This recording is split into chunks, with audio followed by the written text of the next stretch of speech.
নমস্কার, নিশাচরি কথার আরও একটি নতুন পর্বে আপনাকে স্বাগত। আজকের নিবেদন মনোজ কান্তি ঘোষের লেখা অঘটন। গল্প পাঠে এবং অন্যান্য ভূমিকায় আমি নীল।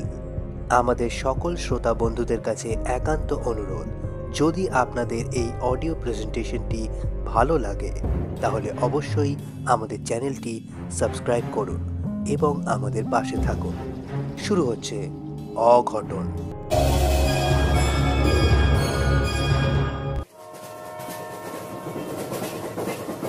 ঝমঝম শব্দ তুলে ট্রেন ছুটছে। মনটা ভালো ছিল না। হাত ঘড়ির দিকে তাকিয়ে দেখি রাত 12টা। সবে বর্ধমান ছাড়ল। গভীর রাতে হাওড়ায় পৌঁছে কোথায় যাব ভাবছিলাম। কামরায় বেশি লোক ছিল না। ও প্রান্তে দুজন আর এই প্রান্তে আমি একা। একটা অল্প আলোর বাতি জ্বলছে। বাইরে ঘুটঘুটে অন্ধকার। মনে হয় অমাবস্যা। আকাশে চাঁদ ওঠেনি। কি করব কিছুই ভালো লাগছিল না। হাতের কাগজটা মেলে ধরলাম চোখের সামনে। সকাল থেকে অনেকবার পড়েছি। আবারও চোখ বোলাতে লাগলাম। কম আলোর জন্য চোখে বড় লাগছিল। ভাঁজ করে রেখে দেবো ভেবে প্রথম ভাঁজ করতেই শব্দমালার ছকটা চোখের সামনে ভেসে উঠল। ওটা নিয়েই বসলাম। পাশাপাশি উপর নিচে সূত্রগুলো একবার করে দেখে নিলাম। শব্দমালার সময় কাটাবার মহা ঔষধ।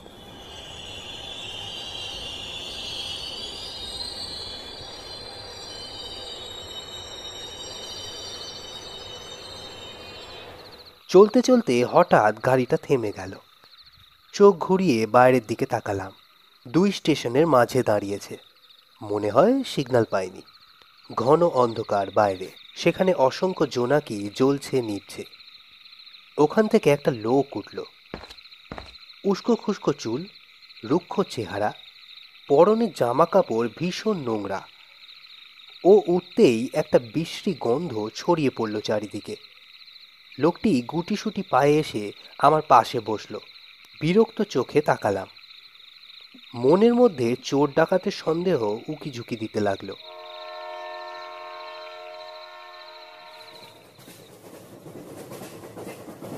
আগন্তুক হেসে বলল, শব্দমালা দেখছেন? বেজার মুখে বললাম, দেখছি কিন্তু কিছুই করতে পারছি না। লোকটি আমার হাতের কাগজের ওপর ঝুঁকে পড়ে বলল, কেন কেন পারছেন না কেন? এ তো জলের মতো সোজা। এরপর পাশাপাশি উপর নিচে সে যা বলল শব্দমালায় লিখে দেখি সব উত্তর ঠিক। অবাক হয়ে আগন্তুকের দিকে তাকিয়ে বললাম, শব্দমালা তৈরি ও সমাধানে শশধরবাবুর খুব নামডাক হয়েছিল। আপনি তো দেখছি তাকেও হার মানাবেন। লোকটি বলল, আপনি শশধরবাবুকে চিনতেন? বললাম, না, ওনাকে কোনোদিন দেখিনি, তবে তার নাম শুনেছি। এই বর্ধমানের কাছেই কোনো এক গ্রামে তার বাড়ি ছিল। কিছুদিন আগে ট্রেনে কাটা পড়ে মারা গেছে। লোকটি মাথা নেড়ে বলল, হ্যাঁ, বেলমুড়িতে তার বাড়ি ছিল। বললাম, আপনি শশধরবাবুকে চিনতেন? লোকটি বলল, চিনব না কেন?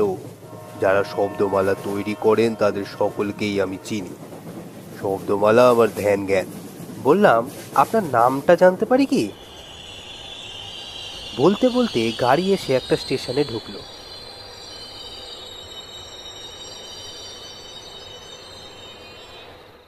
লোকটি জানলা দিয়ে মাথা বাড়িয়ে বলল, কামারকুণ্ডু এসে গেছে, দেখি একটু বাথরুম থেকে ঘুরে আসি। এপাশে আমি একাই বসে রইলাম। কোনো প্যাসেঞ্জার উঠলো না, নামলো না। গাড়ি ছেড়ে দিল।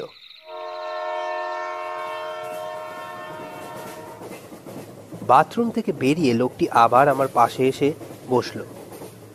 বসেই সে চমকে উঠল। দূরের দরজায় একজন টিটি এদিকেই আসছে। লোকটি ঝট করে উঠে দাঁড়িয়ে বলল, সর্বনাশ, আমার কাছে টিকিটও নেই, পয়সাও নেই, এখন কি করি? অভয় দিয়ে বললাম, বসুন না, যা হয় দেখা যাবে। আগন্তুক লোকটি বসলো না। তড়াক করে বসার সিটে উঠে পড়ল। এক পা জানলার ওপর রেখে পিছনে ফিরে তাকালো। আমি বাধা দিলাম, সে শুনল না। গলা উঁচিয়ে বলল, আপনি আমার নাম জানতে চাইছিলেন না? আমার নাম শশধর। বলেই হুশ করে অন্ধকারে অদৃশ্য হয়ে গেল। আমি ছানা ভরা চোখে জানলার দিকে তাকিয়ে রইলাম। ট্রেন ছুটছে, দুরন্ত গতিতে ছুটছে। শুনছিলেন অঘটন, রচনা মনোজ কান্তি ঘোষ, গল্প পাঠে এবং অন্যান্য ভূমিকায় নীল। আমাদের এই অডিও স্টোরিটি যদি আপনাদের ভালো লেগে থাকে তাহলে অবশ্যই লাইক করবেন, শেয়ার করবেন এবং সাবস্ক্রাইব করবেন নিশাচরি কথাকে। আপনারা নিজেদের মতামত আমাদের সাথে কমেন্ট বক্সে শেয়ার করতে পারেন এবং লেটেস্ট আপডেটস পাওয়ার জন্য আপনারা আমাদেরকে ফেসবুক এবং ইনস্টাগ্রামেও ফলো করতে পারেন।